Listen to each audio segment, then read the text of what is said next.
ترکیه جالiyekî dixwaze peywendiyên xwe bi welatên Erebî bêhêz bike û ji aliyekî dinve ji peywendiyan di navbera welatên Erebî û Yunanistanê dilgiran e. Wezîrê Derve Tirkiye jî Mevlûd Çavuşoğlu dibêje hewlek ji bo asayîkirina peywendiyan di gel Misrê heye û tu astengiyek jî ji bo encamdana têkeliyên bêhêz di gel Qahîre danîne.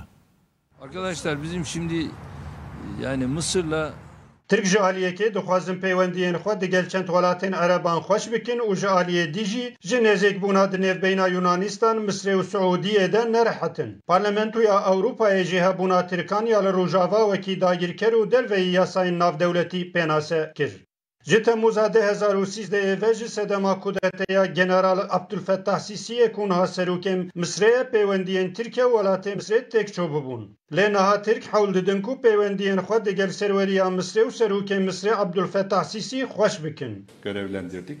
Wezîrê Derveyê Tirkan Mevlûd Çavuşoğlu di vê mijarê de agahîdan Ajansa Dewletê ya Fermî Anatolyayê û got danûstandinên di gel Misrê di asteya dîplomatîk de destpê kirine. Di asteyê hewalgiriyê wezîrên derveyê her du welatan de jî danûstandin hene. Ji bo başkirina peywendiyên me jî me tim merçin nedane pêşiya hevdû. Her wî got ti sedem tunene ku peywendiyên me di gel Erebistana Siûdî û yekîtiya mîrekên Ereban jî xweş nebin.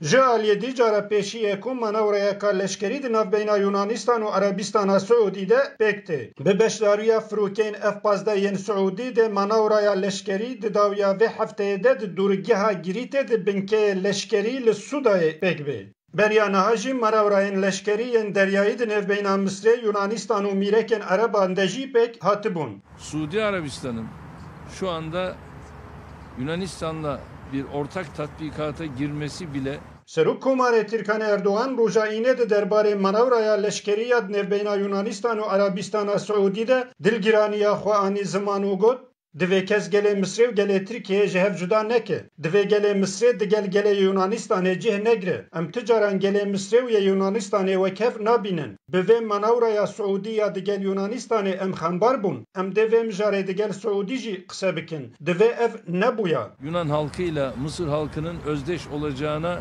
inanamayız. Cêgotinê ku li beramberî peymanên Tirkan di gel hikûmeta Trablusê ya Libyayê çêkirine, Yunanistanê jî peyman di gel Misrê çêkiribûn û peywendiyên xwe di gel Misrê û di gel Siûdiyê jî pêşxistibûn.